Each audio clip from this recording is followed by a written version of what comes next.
बड़ी इंटरेस्टिंग खबर है। सबसे बड़ी खबर तो वही है कि जो इलेक्शन कमीशन ने अनाउंस कर दिया है कि वो जनाब जो तमाम हल्का बंदी है एवरीथिंग फाइनल कर लेंगे। 27 को वो पहली लिस्ट निकालेंगे, फिर 3 दिन रखे हैं शिकायतों के लिए, और फिर 30 नवंबर को वो फाइनल हो जाएगा और फिर इलेक्शन स्केड्यूल भी आ जाएगा। और कहा जा रहा है कि जो 55 4 डेज और ये मिला मिलू के 28 जनवरी की डेट सुनने में आ रही है कि इलेक्शन हो जाएंगे। Very interesting. ये तो अब चले फैसला नज़र आ रहा है कि हो रहे हैं। खान साहब का और शाह महमूद साहब की जो इंडाइटमेंट है वो कोई हफ्ता आगे चली गई है। आप सुना 24 को हो जाएगी। दूसरी तरफ May 9 वाले रोज़ बरोज़ जो गायब हैं वो तायब होते जा रहे हैं, वो भी सुना एक पैरेलल केस बन रहा है। पिछले काफ़ी दिनों से बहस चल रही थी कि जी क्या पार्टी बैन होने लगी है PTI के नहीं। फिर आज खबर निकली कि केयर टेकर इंफॉर्मेशन मिनिस्टर ने मुर्जा सोलंकी साहब ने जाके शफकत महमूद से मुलाकात की। सीनियर PTI के जो लीडर हैं, फॉर्मर फेडरल मिनिस्टर भी हैं। ये मुलाकात कोई तकरीबन 4 दिन पहले हुई थी। खबर अब निकली है तो उसके बाद अब ये शुरू हो गई है बात कि अगर फेडरल केयर टेकर गवर्नमेंट का वजीर इंफॉर्मेशन जाके PTI के एक फॉर्मर फेडरल मिनिस्टर से बात कर रहे हैं तो फिर जाहिर है वो इतना तप्पड़ तो नहीं है कि खुद ही बैठ के चले जाए। निगरान गवर्नमेंट जाके खुद ही बातें करती रहे, क्लियरेंसेस के बाद ही गई होगी। तो अगर क्लियरेंसेस आई हैं तो इसका मतलब ये है कि ये जो बहुत बड़ी बात चल रही थी कि इमरान खान हो ना हो, लग ये रहा है कि बल्ला इलेक्शन में होगा, और वरना ये मुलाकात शायद बिल्कुल एक रियलिटी ना बनती। So this is a very interesting development. लेकिन जब हम बाकी भी डेवलपमेंट्स देख रहे हैं तो आज आप में से 2 आपके साथ चीज़ें शेयर करूंगा। 2 लीडर जिनको बड़ा खुश होना चाहिए लेकिन अंदर से मेरी इत्तला के मुताबिक काफ़ी परेशान है। एक आसिफ जरदारी साहब परेशान है और मियाँ नवाज शरीफ भी थोड़ा सा परेशान है। मियाँ नवाज शरीफ को फिक्र है कि जब उनका बड़ा ये जब नाअहली की बात चल रही है तो उसमें बड़ा क्रिटिकल रोल होगा रिटर्निंग अफसर का, जो हम काफ़ी दिनों से अपने प्रोग्राम से आपको समझा भी रहे थे डिटेल में कि क्यों। लेकिन वो क्यों अब ज़्यादा परेशानी बन गई, वो इसलिए बन गई है कि अब इत्तलात ये आ रही हैं कि जो अदलिया है वो माजूरी जाहिर कर रही है अपने जुडिशल ऑफिसर्स देने के लिए रिटर्निंग अफसर वगैरह के रोल्स में। और वो लग रहा है कि अब जो डिस्ट्रिक्ट रिटर्निंग ऑफिसर्स हैं दूसरे हैं, ये डिप्टी कमिश्नर्स और असिस्टेंट कमिश्नर्स होंगे।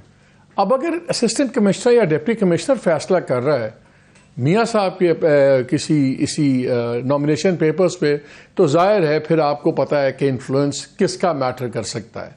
तो ये एक फिर क्वेश्चन मार्क है।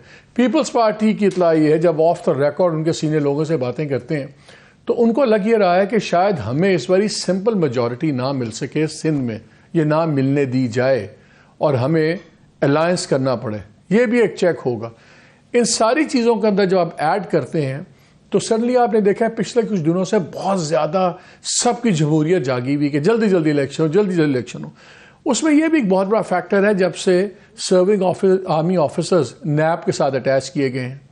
बहुत से पॉलिटिशियंस को उसकी भी फिक्र लग गई है कि नैब में दिन कोई आने वाले हमारे को इतने अच्छे होंगे नहीं, तो जितनी जल्दी की पावर इक्वेशन नहीं बन जाए तो भी अच्छा। तो बड़ी डेवलपमेंट्स हो रही हैं, काफ़ी बातें हैं। बड़ी खुशी होती है जब आप में से कोई गायब होता है, कोई तायब होता है और कोई बचा हुआ बैठा होता है तो उसे मिल जाए तो बात हो जाती है।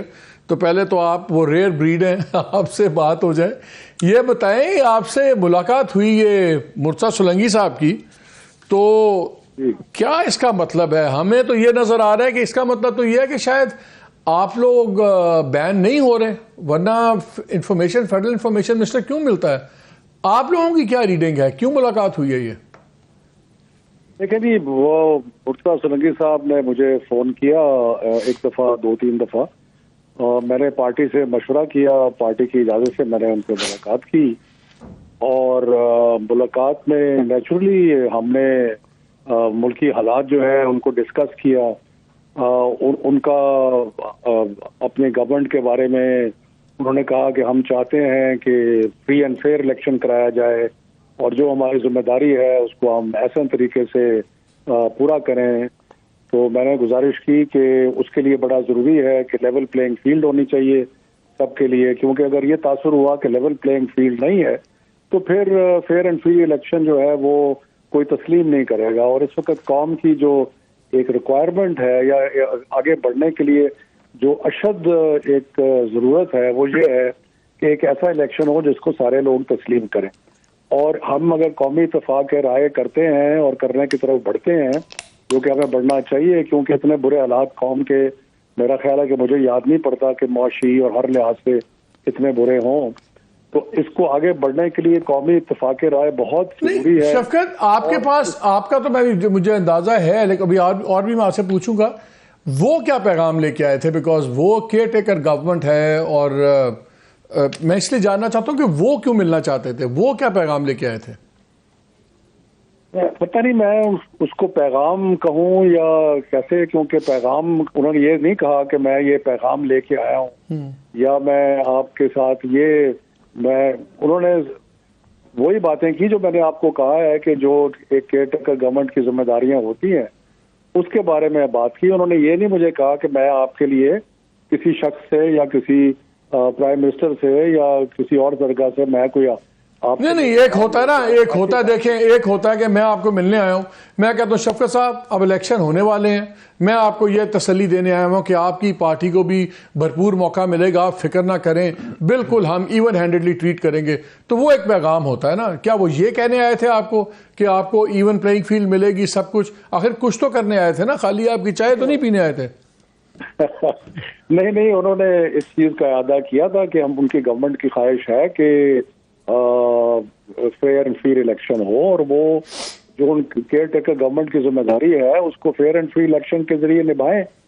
और इसका मतलब है कि वो हमें भी, ये नहीं कि उन्होंने कोई कहा कि तहरीके इंसाफ के लिए सिर्फ हम फ्री एंड फेयर इलेक्शन करेंगे। उन्होंने एक जनरल बात की कि हम चाहते हैं कि फेयर एंड फ्री इलेक्शन करें। तो मैंने ये गुजारिश की कि उसके लिए जरूरी है कि एक माहौल पैदा किया जाए, और वो माहौल तभी पैदा हो सकता है कि अगर सारी जमातों को अगर सियासी एक्टिविटी है तो वो करने दी जाए, कोई जलसा है तो वो करने दिया जाए, ताकि लोगों को नजर आए कि आपकी पार्टी का क्या एनालिसिस है इस रीच आउट के बाद? आपकी पार्टी का क्या एनालिसिस है कि ये जो इतना खतरा बन रहा था पार्टी बैन, आपको लगता है कि ये कम से कम ये इनडायरेक्ट मैसेजिंग हुई है आपको कि जाहिर है अगर आपकी पार्टी बैन होने वाली होती तो फिर तो फेडरल इंफॉर्मेशन मिनिस्टर कभी ना आपके पास आता ना?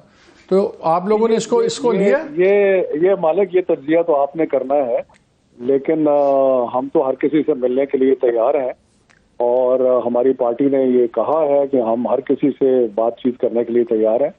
और कुछ हमारे लीडर्स जो है ना, असद कैसर साहब ने जमात इस्लामी से बात की है, उसके अलावा उन्होंने शिरानी साहब से बात की है, और लोगों से भी। तो अच्छा, हमें यह भी इत्तला मिल रही थी कि उस दिन जो मीटिंग हुई है कोई कोर कमेटी की, शायद उनकी हमशीरा कर रही थी उसको हेड, तो फॉर्मर स्पीकर साहब को उस पर एतराज भी हुआ था, ऐसी कोई बात हुई थी? मैं उसमें शामिल नहीं था, मुझे नहीं पता।